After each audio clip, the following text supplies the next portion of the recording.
Muy bien, y bienvenidos a su programa de entrevistas con Respira Libre. Como estamos en nuestro ciclo de entrevistar médicos venezolanos que están en diversas partes del mundo, estamos ahora con el doctor Giovanni Provenza, médico cirujano de la Universidad Central de Venezuela, médico de la Fundación Jiménez Díaz actualmente en Madrid, y es el vicepresidente de la Sociedad de Médicos Venezolanos en Madrid, en España. Bienvenido, Giovanni, encantada de que hayas aceptado nuestra invitación. Muchísimas gracias. Y queríamos saber, bueno, tu experiencia con el manejo de los pacientes con COVID y todo lo que has eh, desarrollado, cómo ha sido la práctica médica durante este tiempo de COVID-19 en Madrid, que ha sido una parte bien afectada. Muchísimas gracias, de verdad. Bueno, como bien sabes, España es uno de los países de Europa más afectados. Para la fecha hay más de 221.447 personas contagiadas por el COVID-19 y, lamentándolo mucho, una cifra que supera más de 26.000 personas que han fallecido, que han perdido la vida producto de esta enfermedad. España es el segundo país de Europa con más contagiados y el tercer país con más fallecidos. Esto es una cifra bastante importante. No solamente eso, porque los médicos que hemos estado allí en primera línea en la atención y contención de esta crisis sanitaria, pues hay más de 45.000 sanitarios infectados a nivel nacional y hay 65 médicos venezolanos que, según la última encuesta reciente que hemos hecho, pues se han visto afectados por esta enfermedad y que además, lamentándolo mucho, hay 3 médicos que han fallecido producto de este virus. Entonces nosotros hemos estado allí aportando nuestro granito de arena, específicamente en mi caso, que me encuentro trabajando en el Hospital Fundación Jiménez Díaz, en uno de los servicios quirúrgicos de allí. Nos pidieron a todos los servicios quirúrgicos que apoyáramos a los servicios médicos y estuve específicamente en la terapia intensiva ayudando a los intensivistas, a los anestesistas y al equipo de enfermería en la atención de los pacientes COVID que se encontraban en una situación bastante complicada. Sí, y el tiempo, ¿desde hace cuánto tiempo, desde que empezó la pandemia, estás trabajando con los pacientes COVID? ¿Cómo ha sido el desempeño en todos estos meses? Pues porque ya tenemos varios meses de estar en el frente. ¿Y cómo ha sido tu participación y todos los procesos que han tenido que pasar? Y al principio, pues fue una situación bastante complicada. La información académica que recibíamos de China y proveniente de Asia era bastante contradictoria y muy distante a la realidad que tuvimos que vivir los países europeos, específicamente Italia y España, que son los dos países que más se han visto afectados por la magnitud y el impacto que ha tenido esta pandemia.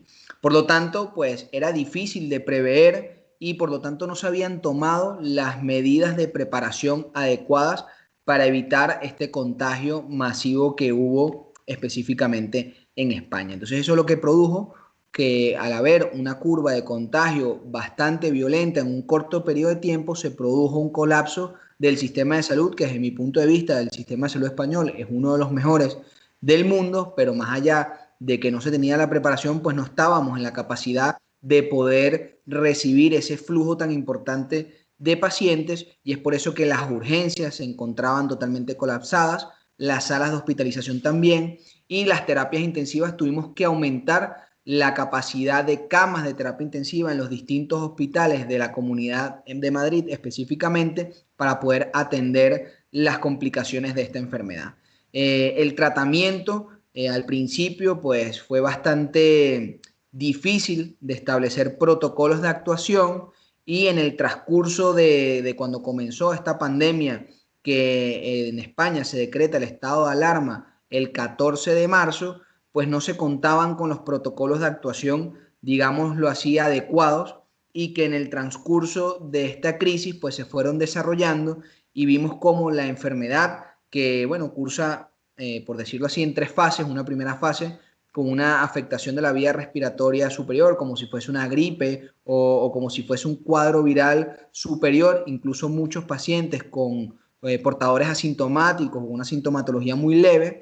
En segundo lugar, una fase donde afectaba la vía respiratoria inferior con incluso muestras de fibrosis pulmonar, y una tercera fase donde el paciente hacía tromboembolismos, donde además una insuficiencia respiratoria bastante importante y que ameritaba soporte ventilatorio en una cama de terapia intensiva. Desde mi punto de vista, que no soy experto, yo creo que lo que cambió el curso de la enfermedad, específicamente acá en España, fue cuando se comenzó a utilizar anticoagulantes para evitar el tromboembolismo que producía la enfermedad y cuando se comenzaron a utilizar esteroides en altas dosis para disminuir la inflamación o el síndrome de inflamación generalizada, que acá se le puso el nombre de síndrome de activación macrofágica, incluso con una tormenta de citoquinas, y se empezaron a utilizar medicamentos biológicos como por ejemplo el tocilizumab, que actúa contra la interleuquina 6, y esos tres factores yo creo que es lo que de una u otra forma mejoró el pronóstico y el tratamiento de estos pacientes, aunado al hecho del distanciamiento social y las medidas de confinamiento que se tomaron en toda España, fue lo que logró de una u otra forma reducir la curva de contagio. Actualmente nos encontramos en una fase de estabilización o meseta, y de una u otra forma han sido las herramientas que hemos tenido y con las que hemos contado para poder frenar esta curva de contagio específicamente acá en España. Y en cuanto a los pacientes, tu experiencia, ¿en qué áreas te desenvolvías tú antes de que empezaran a llegar los pacientes con COVID? ¿Cómo tuvieron los médicos de todas las especialidades que, pues, trabajar al unísono con estos pacientes? Me dijiste que tuviste que pasar a terapia intensiva. O sea, ¿cómo fue tu experiencia a nivel personal desde que esto empezó a llegar?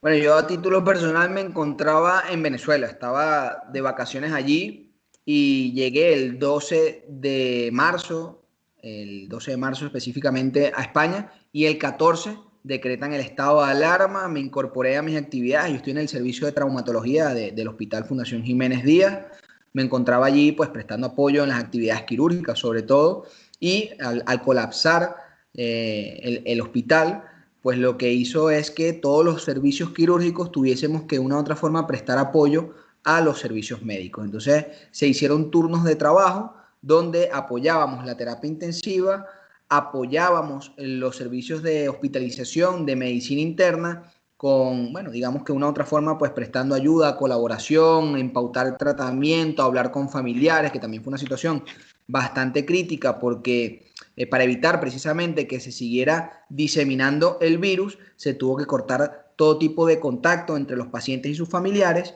Incluso una de las cosas que más nos afectó a nosotros como profesionales de la salud es ver cómo muchos pacientes fallecieron sin poder despedirse de sus familiares de una u otra forma. Entonces, bueno, lo que hicimos fue organizar distintos turnos de trabajo en apoyo en la terapia intensiva, pronando, supinando pacientes, que mejora mucho el pronóstico también, en las salas de hospitalización, pautando tratamiento que nos indicaban los especialistas, los internistas en este caso, y por otro lado prestando apoyo también en la contención de la clínica respiratoria que presentaban pacientes en la urgencia. Entonces, disgregándolo, por decirlo así, en las salas de urgencias, en la sala de hospitalización y en la sala de terapia intensiva, nos abocamos a prestar apoyo. Incluso los residentes MIR, pues tuvieron que apoyar al personal de enfermería, haciendo el papel incluso de enfermeros y de apoyo de todos estos sectores que estaban saturados y que habían colapsado el sistema de salud. Claro, porque el apoyo de todos fue la emergencia fue absoluta. Con respecto a el número de pacientes, llegó un momento en que pues, estaban desbordados. En la actualidad, ¿cómo es ese número de pacientes que están manejando? Sí, como te comentaba, para ponerlo en cifras, en mi hospital hay 25 camas de terapia intensiva. Con el COVID tuvieron que aumentar la capacidad de camas de terapia intensiva a 70.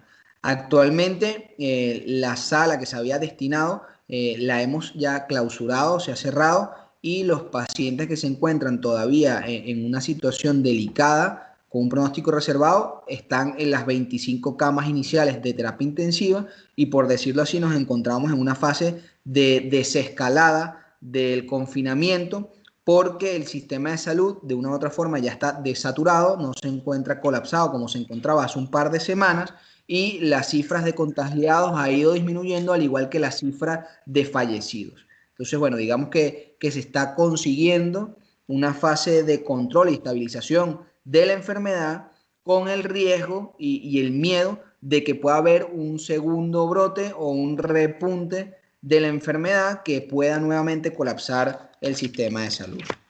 Claro, porque al estar pasando ya esta etapa de que la gente está en la calle, posiblemente pueda haber un repunte.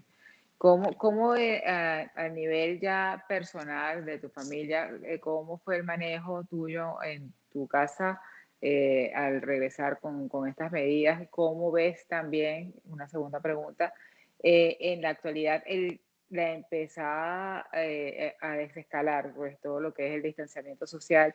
Porque han pasado imágenes donde pues no se observan la gente con mascarilla en calle, o sea, han pasado imágenes que preocupan, precisamente eso de que estás conversando, de que pueda haber un segundo pico de una manera muy drástica.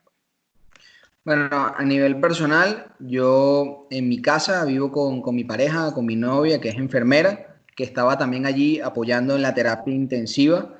Pues bueno, digamos que los dos tratamos de cuidarnos al máximo, de evitar el contagio en nuestra zona de trabajo y al llegar a casa, pues bueno, evitábamos cualquier tipo de contacto con la ropa que traíamos y mantener una higiene adecuada de manos.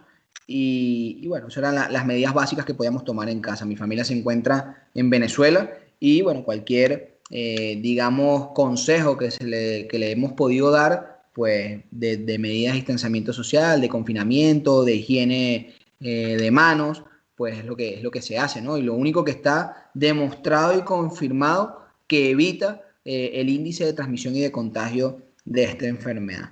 En cuanto a las fases de desescalada acá en España, yo creo que es bastante difícil emitir un juicio de valor al respecto porque no existe precedente en la historia moderna o en la historia en general de un proceso de desescalada de esta magnitud con la pandemia que estamos viviendo actualmente. Evidentemente, lo que hacemos es un llamado a la conciencia colectiva de tomar las medidas de prevención adecuadas, de mantenerse en confinamiento si no es estrictamente necesario salir a la calle, porque también entendemos que hay que buscar un equilibrio entre la salud y la parte económica, que también es fundamental, importante para muchos españoles, y por otro lado, pues mantener el distanciamiento social de más de 2 metros y todas las sugerencias de prevención que se puedan hacer, como obsesionarse con algo tan sencillo como es el lavado de manos, que es lo que está demostrado que es el principal transmisor de esta enfermedad, y por otro lado, el uso de mascarillas, que es algo importante, sobre todo en el transporte público, para evitar esos aerosoles o esas gotillas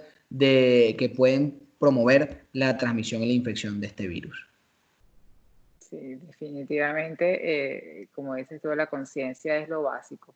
Eh, hay otros países también que ya han empezado a desescalada incluso están hablando de Nueva Zelanda, de burbujas de lo que es la parte de seguridad y de mezclar los grupos con respecto a lo que tú ves que están viviendo ustedes en el día a día en España. ¿Cómo ves? O sea, ¿se está respetando el confinamiento o la escalada de empezar a salir ha sido mucho más de lo esperado? Porque por las imágenes que nosotros estamos viendo pareciera que es mucho más. Bueno, yo creo que la gente, los medios de comunicación siempre hacen un uso, digamos, sensacionalista de muchas imágenes. Yo creo que en general la gran mayoría de la sociedad española ha tenido una conducta ejemplar en cuanto a al confinamiento y a las fases de desescalada. Sin embargo, siempre va a haber, por decirlo así, alguien que dañe o que manche esta imagen, y han habido muchísimos casos de personas que de forma no justificadas se han saltado el confinamiento y han generado esta matriz de opinión en contra. Yo creo que, como te comento, hay que apelar por la conciencia colectiva de entender que esta enfermedad no distingue entre grupo etario, condición socioeconómica, estrato social, y que cualquiera puede ser víctima de esta enfermedad, y que hay que protegerse no solo a sí mismo, sino a nuestros familiares y a todo nuestro entorno, porque podemos ser perfectamente portadores asintomáticos y contagiar a nuestros padres, a nuestros abuelos, a nuestros hermanos, que son personas mayores que probablemente tengan comorbilidades y puedan ser víctimas mortales de esta enfermedad. Entonces, yo creo que España es una situación, por decirlo así, bastante compleja, porque ha sido uno de los países más afectados por esta pandemia. Creo que la gente ha tomado conciencia del impacto y de la gravedad, pero que por otro lado hay que buscar sopesar la salud con la situación económica que para muchos españoles es bastante complicada también. Sí, definitivamente es así. Con respecto al retomar las actividades cotidianas de ustedes en las áreas del hospital, en el hospital, pues regresar a tu servicio de traumatología, ¿cómo están pautado ese regreso, ese retomar a las consultas? ¿Han activado la parte de telemedicina? El sistema de salud, como tú dices, español, es una salud eh, socializada que siempre ha sido de punta. En estos momentos, ¿cómo está planteado el retomar ese tipo de consulta preventiva que siempre han tenido? Sí, la salud pública en España es gratuita y es universal. Digamos que una persona que cotiza dentro de la seguridad social y que tiene un trabajo estable, pues tiene acceso a esta salud y como te comentaba, desde mi punto de vista, desde mi humilde punto de vista, es uno de los mejores sistemas de salud público del mundo, que evidentemente pues era muy difícil de prever todo este colapso. Sin embargo, nos encontramos ahora en la fase de estabilización, de descenso de esta curva de contagios y nosotros específicamente en nuestro hospital hemos retomado nuevamente nuestras actividades, pero con algunos matrices, con nuevos paradigmas, como muy bien comentabas, con el tema de la telemedicina. Muchas consultas se están haciendo de forma no presencial a través de llamadas telefónicas y a través de videoconsultas, sobre todo las consultas sucesivas. Las presenciales, que son las primeras consultas, se están manteniendo de forma presencial, pero las consultas sucesivas o segundas, terceras consultas, se está tratando de hacerlas solamente las que sean imprescindibles y las otras se están haciendo de forma telemática a través de videollamadas y a través de llamadas telefónicas. Por otro lado, los servicios quirúrgicos, lo que hemos hecho es establecer tres circuitos. Un circuito de COVID positivo, un circuito de COVID negativo y de COVID dudoso. Entonces se le hace PCR a través de exudado nasofaringio a todos los pacientes que se puedan planificar para quirófano, cumpliendo con una serie de requisitos, como por ejemplo en mi hospital, hablo específicamente porque cada hospital ha desarrollado sus protocolos, se está llamando a todos aquellos pacientes menores de 50 años, sin comorbilidades importantes y que sobre todo sean ambulatorios, que no tengan que permanecer hospitalizados para retomar la actividad quirúrgica y a todos los pacientes se les hace el PCR, como te comentaba, y se establecen estos tres circuitos de COVID positivo, COVID negativo y COVID dudoso para realizar las intervenciones quirúrgicas. Todas aquellas cirugías que no se puedan aplazar y que sean estrictas urgencias se están realizando y no se han dejado de realizar tampoco, como en mi caso, fracturas de cadera en pacientes mayores, siempre y cuando cumpliendo con las medidas de prevención, de protección individual, como las mascarillas FFP2 o FFP3 y con las gafas especiales para evitar que el personal sanitario se contagie de la enfermedad.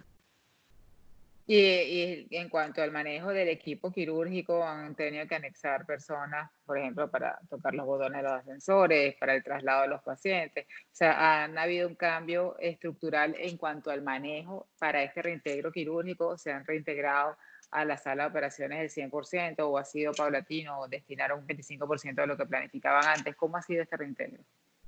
Sí, ha sido paulatino y progresivo, es decir, primero se realizaban las cirugías estrictamente necesarias, luego se comenzaron a planificar cirugías que tuviesen tiempo de haberse postergado.